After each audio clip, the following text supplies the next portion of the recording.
Bonjour Ka, je suis ravie de te recevoir aujourd'hui. Bonjour Maya Joy, moi aussi je suis ravie d'être là. Est-ce que tu pourrais dans un premier temps te présenter et nous raconter tes débuts dans l'art de façon assez globale? Je m'appelle Carla, mon nom d'artiste c'est Ka, j'ai 22 ans. J'ai grandi à Lyon, j'habite à Paris depuis maintenant 5-6 ans. Et j'ai commencé à peindre et à vraiment construire un travail autour de l'art pendant le premier confinement. Donc ça fait 3-4 ans, I guess. Ah ouais, donc assez Quelque chose récent quand comme même. ça. Ouais, c'est assez récent. Ça a été un parcours très intensif en fait, parce que quand j'ai découvert la peinture, j'ai fait que ça de ma vie. Ouais. C'est devenu un vrai travail assez directement en fait. C'était très intense comme parcours. Je suis assez frappée que tu me dises que ça fasse seulement 3-4 ans, parce que quand on regarde ton travail, c'est vrai que tu as un style qui est hyper marqué. On dirait que tu as fait ça depuis très longtemps. Comment tu as élaboré ce style-là reconnaissable? Est-ce que tu peux le définir, ton identité visuelle? Alors, c'est assez difficile et c'est une question à laquelle je réfléchis pas mal. Parce que même si je vois une évolution dans le traitement et dans la forme et dans la technique, c'est vrai que j'ai toujours des thèmes centraux qui bougent pas. Donc ce que je peux dire, c'est que je travaille surtout sur le thème du genre, notamment de la féminité et de la place de la femme dans nos sociétés contemporaines. Je travaille beaucoup aussi sur la spiritualité, mais de manière beaucoup plus pudique et peut-être bien moins évidente. Donc c'est les deux thèmes centraux qui restent avec moi. Après, c'est vrai que j'ai vraiment commencé la peinture en pensant beaucoup au cinéma. En D'accord. fait, quand je commençais à peindre pendant le confinement, j'essayais d'imaginer des plans de films, ce genre de choses. Et là, je suis en train de dévier vers quelque chose d'un peu plus surréaliste, d'un peu plus mystique, un peu plus... Je sais pas si fantastique est un mot juste, mais voilà. Dans tes travaux, effectivement, il y a beaucoup de figures féminines et il y a aussi le thème de la solitude, Ouais, tout à fait. de ce rapport à l'altérité, être seul même quand on est en groupe Tout à fait, ouais. et qui se mêle aussi avec de la sororité. Comment est-ce que tu arrives à parvenir à faire ressentir des émotions au travers de la peinture? Est-ce que c'est quelque chose auquel tu penses en amont ou qui arrive au fur et à mesure que tu travailles la couleur, le pinceau, enfin le geste? Est-ce que tu peux nous en parler un peu plus du côté technique et émotion? Je crois que l'émotion, c'est le point de départ et que la technique, c'est du bonus. Dans le sens où, pour le thème de la solitude, je vois vraiment mon travail comme quelque chose de très introspectif, en fait. Quand je suis en train de peindre, je me sens vraiment très seule, mais d'une manière hyper saine et hyper chaleureuse pour moi, tu vois. Et en fait, j'essaye d'être très honnête, ce qui est facilité par le fait que je travaille seule. Et j'essaye d'être très très vulnérable. Et je pense que c'est comme ça que les émotions se transmettent dans la toile. Je crois que, bon, c'est peut-être un peu perché ce que je vais dire, mais je pense que plus on donne d'amour à une toile, plus l'amour se fera ressentir pour le spectateur qui va la recevoir. Et la vulnérabilité, l'honnêteté, la sincérité que tu mets dans ton travail, c'est les clés, je pense. C'est pas... je pourrais faire des choses très techniques et très belles. Si je les ressentais pas en mon fort intérieur, je crois qu'il y aurait pas de message en fait. Je crois que les gens ressentiraient pas ce qu'ils ressentent aujourd'hui. Oui, il y a ce côté de s'exprimer, de prendre la parole au travers de la toile Tout à fait. et de se mettre à nu, littéralement aussi, parce que tu problématises, en parlant de féminité aussi, du rapport au corps. Complètement. Est-ce que tu peux nous en parler aussi de cette connexion entre le corps et l'esprit dans ton travail? Ouais, tout à fait. En ce moment, je travaille sur deux séries en parallèle. Une qui est vraiment centrée sur l'autoportrait et une autre qui est centrée sur les portraits de mes amis, femmes, hommes, non-binaires. Le genre n'est pas déterminant pour cette série. Je vois vraiment un parallèle dans la manière dont se connaître soi-même nous aide à mieux percevoir les autres. Et je pense que c'est un travail qui doit se faire en parallèle, en concomitance, parce que j'ai toujours eu un peu du mal à me situer dans le monde, que ce soit à mes yeux ou aux yeux des autres, et j'ai toujours ressenti un grand décalage entre la manière dont je me percevais et dont le monde me percevait. Et la peinture, ça m'a vraiment permis de réconcilier ces deux optiques pour n'en faire qu'une. Et je ressens la même chose envers les personnes de mon entourage, les personnes pour qui j'ai de l'amour, de l'admiration, de l'affection, dans le sens où on est sur un rapport d'échange horizontal en fait. Tu m'aides à mieux me connaître et moi je t'aide à mieux te connaître à travers mes yeux, et on a un effet miroir qui est hyper important. Et je pense qu'en vérité ça peut se généraliser à tout le monde. En tout cas c'est mon objectif, de généraliser ça même avec des personnes que je connais pas. Je sais pas si tu vois où je veux en venir, mais oui. C'est cet effet miroir qui m'intéresse. Et tu parlais de la nudité, et typiquement la nudité c'est quelque chose auquel j'ai beaucoup réfléchi. C'est assez difficile pour moi d'imaginer, de me projeter dans l'exposition qui va avoir lieu, où tout le monde va me voir nue de partout sur plein de portraits.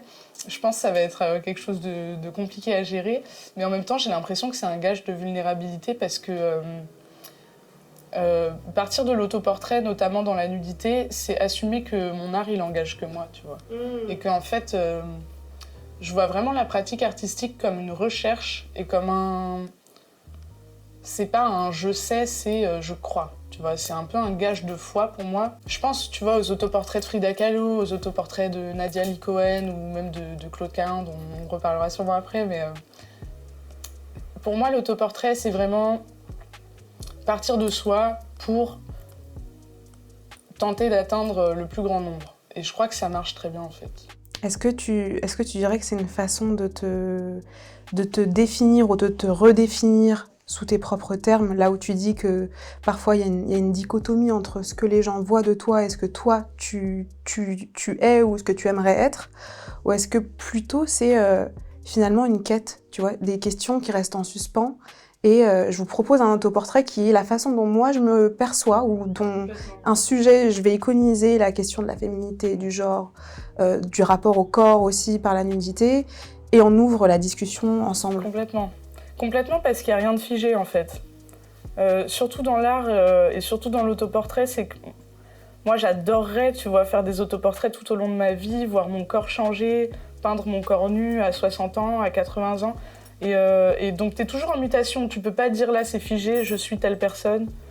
Je pense que je l'ai fait pendant un temps et en fait ça m'a posé des problèmes dans la vie. Et justement le fait de se peindre et de se renouveler et de renouveler l'image qu'on a de soi envers soi et aux yeux des autres, c'est une manière aussi de faire preuve d'indulgence envers soi-même et complètement dans la quête. Ce que tu disais, le mot quête, moi ça résonne énormément en moi parce que c'est vraiment comme ça que je perçois l'art.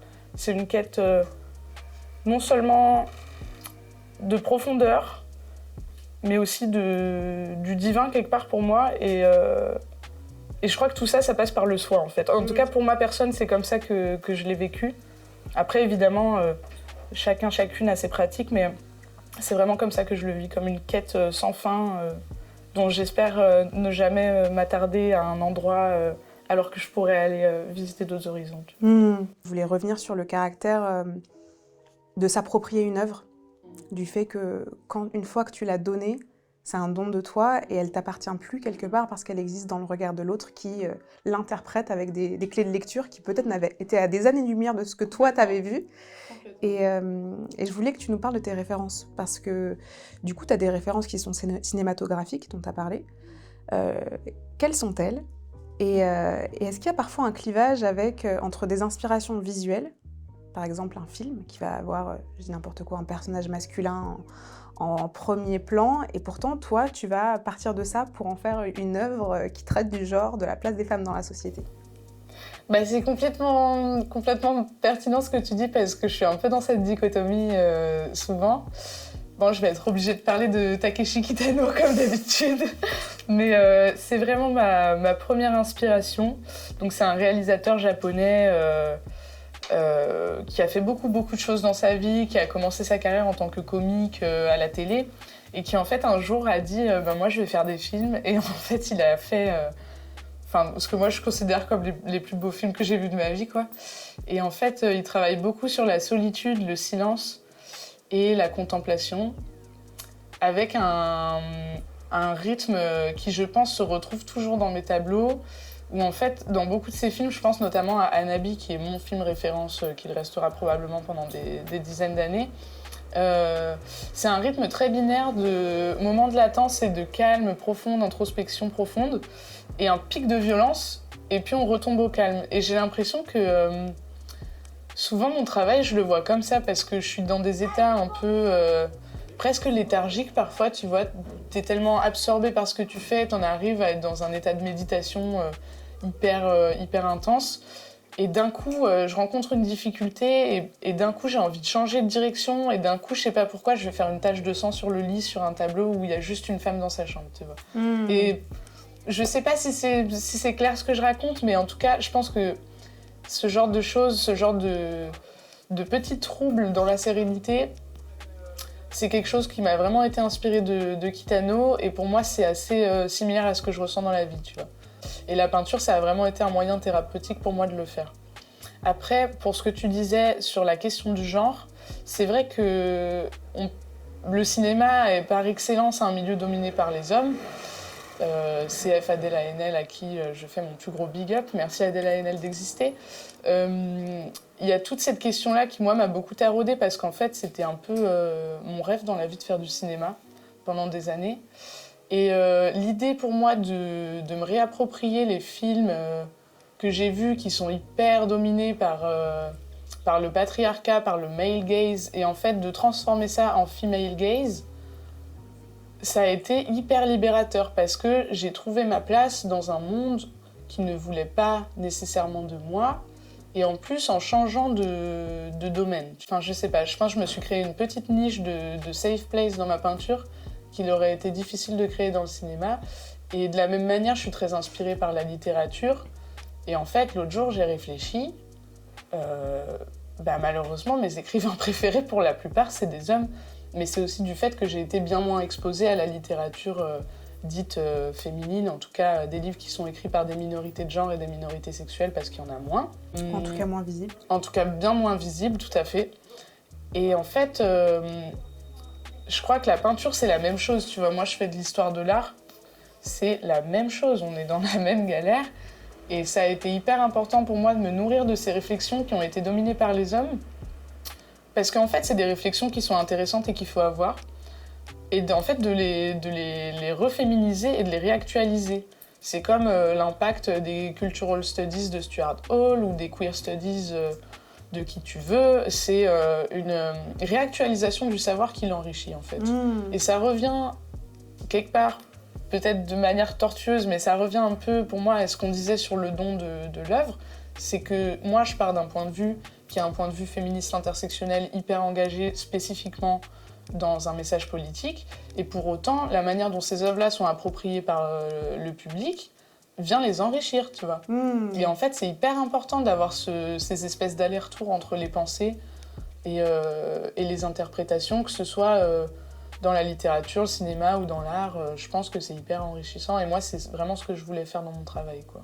Tu nous parles beaucoup d'engagement et je voulais savoir comment est née justement cette volonté de faire de l'art engagé. Je crois qu'en fait, j'ai commencé à faire de l'art parce que j'étais engagée. Et qu'au début, c'était assez timide et balbutiant parce que j'avais pas... j'étais timide et balbutiante en tant que jeune humaine de 17 ans, tu vois, et qu'aujourd'hui, mon engagement s'est assuré, j'ai pris de la confiance en moi, j'ai pris de la confiance en mes idées. Et je crois qu'en fait, c'est indissociable. Je pourrais pas faire un art neutre parce que je suis pas quelqu'un de neutre. J'ai toujours été quelqu'un d'assez radical. Je travaille sur la subtilité et la nuance en ce moment dans ma vie, mais c'est pas spécialement dans ma nature. Donc il était logique et naturel que je fasse quelque chose d'engagé en fait. Surtout dans la dimension où pour moi c'était introspectif et où je parlais de moi, j'étais obligée de parler de ce que je ressentais et mon engagement politique il s'est construit à travers mon existence, à travers les violences que j'ai subies, que j'ai vues d'autres subir autour de moi. Et là vraiment je parle pas que des femmes, je parle d'un point de vue très général. J'ai toujours été très sensible à ça et je pense que effectivement dans mon cas, j'ai jamais eu l'ambition d'être femme politique, donc la seule manière de faire usage de cet engagement sans qu'il me bouffe et pour qu'il serve à quelque chose en fait, quelque part, parce que je pense sincèrement que l'art, ça sert à quelque chose, j'étais obligée de le transmettre dans mon travail. Pour finir cette interview, je voulais savoir, aujourd'hui en tant qu'artiste, mais aussi en tant que citoyenne du monde, quels sont tes rêves ? Oh, j'en ai tellement... Je suis une grande rêveuse. Mais je rêve qu'on puisse connaître un petit moment de paix. Tout petit au moins, parce que j'ai conscience que le monde, c'est des cycles. Mais là, je trouve que la partie du cycle dans laquelle on est, elle est très pesante et très difficile à vivre. On se réunit aujourd'hui, on sait tous et toutes ici ce qui se passe en ce moment et j'aimerais juste qu'on puisse souffler tous ensemble et partager un moment d'amour collectif sur la planète pendant une seconde. Entre autres, je rêve aussi que les femmes puissent trouver une place légitime et durable dans le monde de l'art. Ça, c'est un rêve que je nourris et auquel j'espère participer.